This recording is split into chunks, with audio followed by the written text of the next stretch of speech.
Hello friend, welcome back once again to my YouTube channel knowledge hub with NS square में। तो एक बार फिर से आपका स्वागत है मेरे YouTube channel knowledge hub with NS square में। मेरे चैनल को सब्सक्राइब कीजिए, लाइक शेयर कमेंट कीजिए एंड वॉच माय वीडियो। तो दोस्तों, आज हम बात करेंगे vitamin and it's deficiency diseases के बारे में। विटामिन क्या होते हैं और इससे क्या क्या डिफिशियंसी, इसकी कमी से, इसकी डिफिशियंसी से क्या क्या डिजीजेज होते हैं, उसके बारे में बात करेंगे। तो दोस्तों, उम्मीद करता हूँ कि ये वीडियो आपको पसंद आएगा। वीडियो को लास्ट तक देखें और सब्सक्राइब करना नहीं भूलें and press the bell icon also. तो सबसे पहले हम इंट्रोडक्शन लेते हैं विटामिन की। The word vitamin come from the Latin word vita means life. Latin word vita से आया है ये वर्ड, जिसका मतलब होता है life. Vitamin are organic compound. Vitamin जो होते हैं वो ऑर्गेनिक कंपाउंड होते हैं इन फूड में that are needed in very small amount, जिसकी हमें जरूरत होती है बहुत ही स्मॉल अमाउंट में for growth and maintaining good health, growth के लिए और गुड हेल्थ को मेंटेन करने के लिए। Everybody must eat a certain amount of vitamin to stay healthy. सबको कुछ ना कुछ अमाउंट में विटामिन की जरूरत होती है हेल्दी रहने के लिए। Vitamin are chemical found in very small amount in very different foods. Vitamin जो होते हैं वो केमिकल तो बहुत स्मॉल अमाउंट में पाए जाते हैं डिफरेंट फूड्स में। अब कैरेक्टरिस्टिक की बात करते हैं, vitamin are required in a small quantity in the diet because they can not be synthesize by the body. Diet में रिक्वायर होती है हमें बहुत ही स्मॉल क्वांटिटी में, क्योंकि ये सिंथेसाइज नहीं होती है बॉडी में। Water soluble vitamin can not be stored in human tissue. Water soluble जो विटामिन जो होते हैं वो स्टोर नहीं हो सकते हैं ह्यूमन टिश्यूज में। Their excess is excreted with urine. इनके जो एक्सेस होते हैं वो यूरिन के थ्रू एक्सक्रीट हो जाते हैं। Significant amount of fat soluble vitamin can be stored in adipose tissue and the liver. Synthetic vitamins are identical to natural vitamins. Once growth and developments are completed, vitamins remain essential nutrition for the healthy maintenance of the cells, tissues and organ. तो ये हो गए characteristic of vitamins. Next बात करेंगे हम, लेकिन उससे पहले मैं आपको बता दूं कि ये जो वीडियो है वो शॉर्ट है, ये केवल पार्ट 1 है, क्योंकि ये बहुत ही लंबा चौड़ा टॉपिक था विटामिन का। तो इसको मैंने 2 भागों में क्लासीफाई किया हुआ है। एक पार्ट 1 जिसमें हम फैट सॉल्युबल विटामिन की बात करेंगे एंड जो पार्ट 2 है उसमें हम वाटर सॉल्युबल विटामिन की बात करेंगे। अब हम बात करते हैं विटामिन के फंक्शंस के बारे में कि विटामिन का फंक्शंस क्या होता है। Vitamin are helpful for the health and life of the body in the following respect. They build up the resistance of the body against disease, prevent and cure various diseases caused by deficiency, help the digestion and utilization of mineral salt and carbohydrate in the body, stimulate and give strength to the digestive and nervous system, help health protection, help maintenance of proper health and normal growth. Vitamin क्या करते हैं? Mainly body को prevent करते हैं, resistance provide करते हैं against disease के, prevent and cure various disease cause by deficiency, और बहुत सारे डिजीज से प्रिवेंट करते हैं, उनकी डिफिशियंसी से बचाते हैं। Help the digestion and utilization of mineral salt and carbohydrate in the body. Digestion में हेल्प करते हैं, utilization of mineral salt in the body, mineral of salt का यूटिलाइजेशन ऑफ बॉडी में उसमें हेल्प करते हैं। Stimulate and give the strength of the to the digestive and nervous system. Nervous system and digestive system को strength provide करते हैं, stimulate करते हैं उसकी एक्टिविटीज़ को। एंड हेल्थ प्रोटेक्शन में हेल्प करते हैं। एंड नाउ अब बात करते हैं विटामिन के क्लासिफिकेशन के। Classification is most important. Classification जो होता है वो 2 भागों में, एक है fat soluble. On the basis of their solubility vitamin are mainly 2 types. Fat soluble vitamin that dissolve in fat. ऐसे विटामिन जो फैट्स में डिजॉल्व होते हैं उनको फैट सॉल्युबल विटामिन बोलते हैं। Because fat is easily store in our body, क्योंकि fat जो होता है इजली स्टोर हो सकता है हमारी बॉडी में, fat soluble vitamin. And second बात करते हैं वाटर सॉल्युबल विटामिन की। Vitamin that dissolve in the water. ऐसे विटामिन जो वाटर में डिजॉल्व हो जाते हैं उनको वाटर सॉल्युबल विटामिन बोलते हैं। Because of body in a water environment, water जो बॉडी है वो पूरा वाटर इन्वायरमेंट है। This vitamin can move through our body pretty easily. इसलिए ये विटामिन हमारे बॉडी में प्रिटी इजली, बहुत ही आसानी से मूव करते हैं। And they can also be flushed out by the kidney. Water soluble vitamin includes B complex vitamins and vitamin C. There are 8 B vitamins include B1, B2, B3, B5, B6, B7, B9 and B12. तो दोस्तों 2 तरह के vitamin की बात कर दी हमने, एक fat soluble और दूसरा water soluble vitamin. Fat soluble vitamin में vitamin A, D, E and vitamin K आते हैं। एंड वाटर सॉल्युबल विटामिन की वहीं बात करें अगर हम, तो इसमें आते हैं vitamin B and vitamin C. Vitamin B complex में B1, B2, B3, B5, B6, B7, B9 and the B12। ये है चार्ट जिसमें हम इजीली देख सकते हैं कि कैसे क्लासिफिकेशन हुआ है विटामिन का, पहले फैट सॉल्युबल फिर वाटर सॉल्युबल। फैट सॉल्युबल में विटामिन ए, vitamin D, vitamin E, vitamin के। उसके बाद से वाटर सॉल्युबल की बात करें अगर हम, तो non B complex and B complex. Non B complex की बात करें तो उसमें विटामिन सी आते हैं। बी कॉम्प्लेक्स की बात करें उसमें तो thiamine, B1, riboflavin, B2, niacin, B3, pantothenic acid, B5, pyridoxine, B6, biotin, B7, folic acid, B9 and vitamin B12 is also in vitamin B complex के अंदर ही आता है। अब बात करते हैं फैट सॉल्युबल विटामिन की, इसमें आते हैं ए, डी, ई के। अब ए, डी, ई के में हम सबसे पहले बात करेंगे विटामिन ए के बारे में। Vitamin A is a group of unsaturated nutritional organic compound. यह एक अनसैचुरेटेड न्यूट्रिशनल ऑर्गेनिक कंपाउंड होता है that include retinol, retinoic acid and several provitamin A carotenoids, among which beta carotenoid is the most important. इस active form is present only in animal tissue.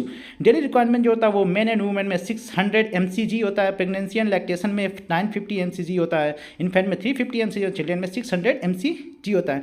Fat soluble vitamin के बारे में बात करें उसमें सबसे पहले हम विटामिन ए के बारे में बात किए हैं। तो विटामिन ए जो होता है वो एक अनसैचुरेटेड न्यूट्रिशनल ऑर्गेनिक कंपाउंड होता है, जैसा कि हमने देखा।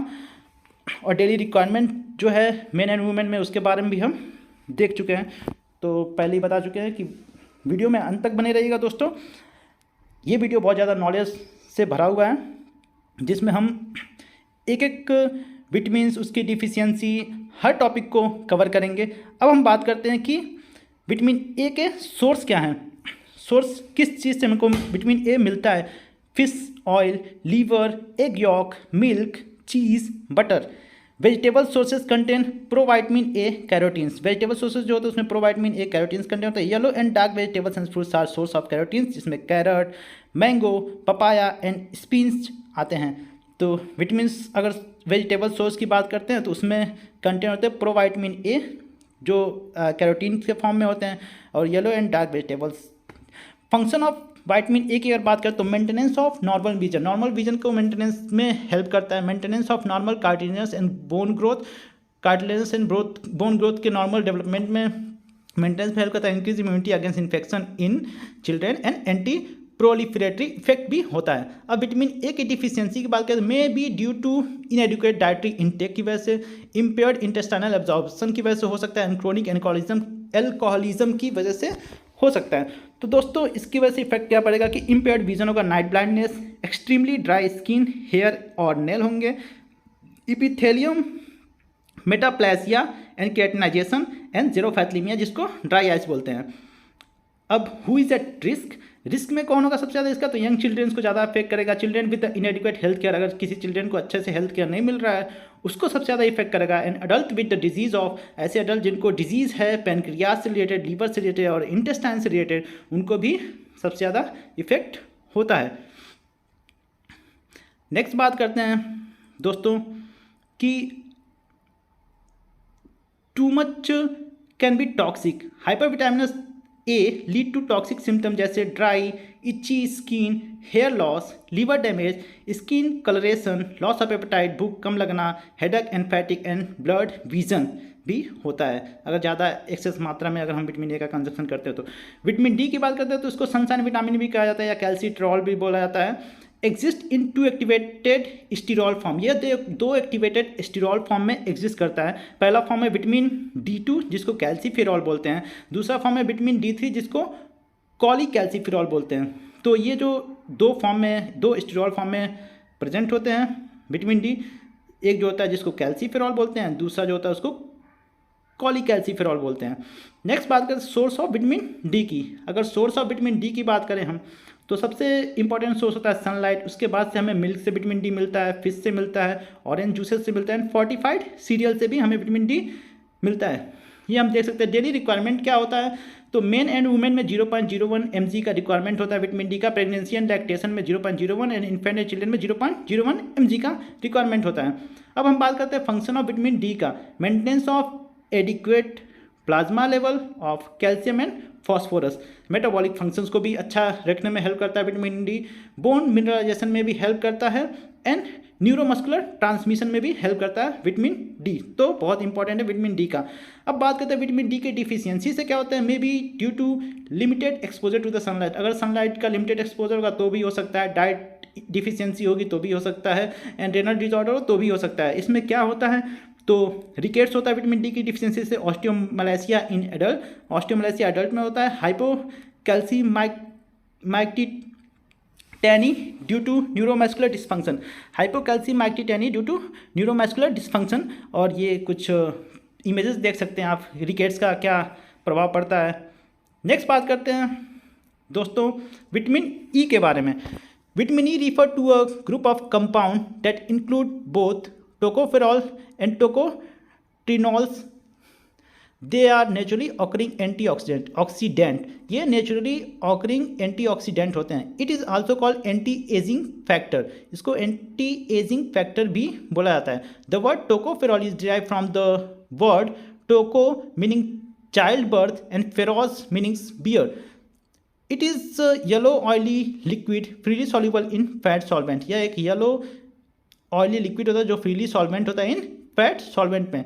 अब हम बात करते हैं दोस्तों सोर्सेज ऑफ विटामिन ई की, तो ये पाए जाते हैं वेजिटेबल्स में, मेनली स्पिंच एंड कैरेट। फिर उसके बाद से जो नेक्स्ट होता है वो एग होता है, ब्रेड होता है, आलमंड, पीनट्स, वेजिटेबल ऑयल्स, ये सारे सोर्सेज होते हैं। डेली रिकमेंडेड डोज की बात करें अगर हम, तो मेन में 8 to 10 mg, वुमेन में 5 to 8 mg, चिल्ड्रेन में 8.3 mg एंड इन्फेंट में 4 to 5 mg daily recommended dose होता है। विटामिन ई डिफिशियंसी की बात अगर हम करते हैं दोस्तों, तो increase risk of cardiovascular disease, या रिस्क ऑफ कार्डियोवैस्कुलर डिजीज के रिस्क को इंक्रीज करता है। Haemolytic anaemia in children cause करता है, and neurological symptoms, impaired coordination of muscle relaxation. Risk factor में फैट माल अब्जॉर्प्शन सिंड्रोम होने का चांसेस होता है। थेरेपेटिक यूजेस की बात करें अगर हम दोस्तों विटामिन ई के, तो डायबिटीज़ मेलाइटस में यूज़ करते हैं, मेनली कैंसर प्रिवेंशन में भी यूज़ करते हैं, and prevention of cardiovascular disease के प्रिवेंशन में भी हम इसका यूज़ करते हैं विटामिन ई के थेरेपेटिक यूजेस। अब हम टॉक्सिसिटी की अगर बात करें, तो excess vitamin E cause impaired blood clotting leading to risk of bleeding in some person. Recommended that vitamin E supplement to be stopped 1 month before surgery. 1 महीने से पहले अगर हम कोई भी विटामिन ई सप्लीमेंट रहता है तो उसको स्टॉप करते हैं, ये रिकमेंड किया जाता है। विटामिन के की बात करें तो के derive from the German word coagulation. 2 naturally occurring form होते हैं विटामिन के। प्लांट्स सिंथेसाइज फाइलोक्विनॉन, प्लांट जो होते हैं वो सिंथेसाइज करते हैं फाइलोक्विनॉन जिसको विटामिन K1 के नाम से जानते हैं, एंड बैक्टीरिया जो होते हैं वो सिंथेसाइज करते हैं मेनाक्विनॉन 3 जिसको विटामिन K2 के नाम से आते हैं। तो 2 नेचुरल ऑकरिंग विटामिन K के फॉर्म है, एक जो प्लांट्स के थ्रू सिंथेसाइज होता है, दूसरा जो होता है वो बैक्टीरिया के थ्रू सिंथेसाइज होते हैं। नेक्स्ट अगर हम बात करें सोर्सेज ऑफ विटामिन K की, तो वो मेनली सोर्सेज जो होते हैं वो वेजिटेबल ऑयल्स होता है, आलमंड होते हैं, पीनट्स होते हैं, स्पिंच होते हैं। Body can produce on, body अपना खुद का विटामिन के भी प्रोड्यूस करता है from bacteria in the intestine, bacteria के थ्रू इंटेस्टाइन के अंदर खुद का विटामिन के का प्रोडक्शन भी करता है अपना बॉडी। अब हम रिकमेंडेड डोजेस की अगर बात करें, डाइटरी रिक्वायरमेंट जो होता है मेन एंड वुमेन में 70 to 140 mcg एंड चिल्ड्रेन में 35 to 75 mcg डेली का रिक्वायरमेंट होता है। फंक्शन ऑफ विटामिन के की अगर बात करते हैं तो हेल्प इन क्लॉटिंग में हेल्प करता है, असिस्ट इन बोन मिनरलाइजेशन, और assist in bone mineralization, bone के मिनरलाइजेशन में हेल्प करता है। विटामिन के की डिफिशियंसी से क्या होता है, इजी ब्रूजिंग, आसानी से ब्रूजिंग होता है, bleeding of gums and nose की ब्लीडिंग होती है, wounds taking a long time to heal, घाव भरने में ज़्यादा समय लगता है, excessive bleeding due to an injury और वुंड, अगर कहीं चोट लग जाता है या घाव बन जाता है तो वहाँ से एक्सेसिव ब्लीडिंग होता है। यूरिन और stool with visible blood, urine stool में विजिबल ब्लड दिखता है, इतना ज़्यादा ब्लीडिंग होता है। Excessive bleeding with on period, while on period के टाइम पे एक्सेसिव ब्लीडिंग होता है। ब्लीडिंग इन नोज की ये कुछ पिक्चर्स हैं, इमेजेस हैं जो विटामिन के की डिफिशियंसी का हुआ। इसके पहले ब्लीडिंग इन नोज देखा, फिर अभी ये ब्रूजेस के हैं, इसके बाद से ये जो है इमेजेस हम देख सकते हैं, ये हैं गम्स की ब्लीडिंग जो डिफिशियंसी ऑफ विटामिन के की वजह से होता है। ये एक और एग्जांपल है ब्रूजेस का। तो ये सारे चीज़ें जो हैं ये विटामिन के की डिफिशियंसी से होते हैं। तो अगर आपको वीडियो अच्छा लगा है तो वीडियो को लाइक कीजिए, शेयर कीजिए, सब्सक्राइब कीजिए, और चैनल को पूरा देखिए दोस्तों। ये जो पार्ट था ये पार्ट 1 था, इसमें केवल फैट सॉल्युबल विटामिन की बात करें। नेक्स्ट में हम फिर से मिलेंगे पार्ट 2 में।